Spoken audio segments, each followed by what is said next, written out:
ప్రస్తుతం దేశంలో అతిపెద్ద జాతీయ పార్టీ బీజేపీ. ఈ పార్టీని స్థాపించి నేటికి 47 సంవత్సరాలు అవుతుంది.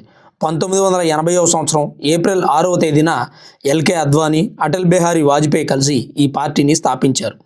పార్టీని స్థాపించాక 1984లో సాధారణ ఎన్నికల్లో పోటీ చేశారు.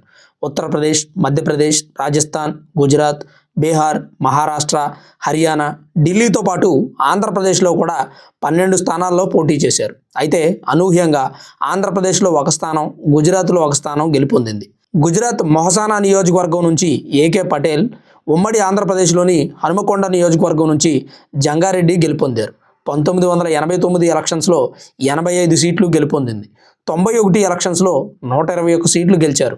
96లో 161, 99లో పూర్తి మెజారిటీతో గెలిచి అధికారంలోకి వచ్చారు. 2014 నుంచి కంటిన్యూగా బీజేపీ పార్టీ దేశాన్ని పరిపాలిస్తుంది. ఇలా 47 సంవత్సరాల సుదీర్ఘ ప్రయాణంలో 2 స్థానాల నుంచి తిరుగులేని మెజారిటీగా ఎదిగి ప్రభుత్వాన్ని ఏర్పాటు చేసింది. దేశంలో అనేక సంక్షేమ సాంఘిక కార్యక్రమాలు చేపడుతూ కొత్త సంస్కరణలు చేస్తూ దేశాన్ని ప్రపంచ దేశాల్లో ధీటుగా నిలిపింది.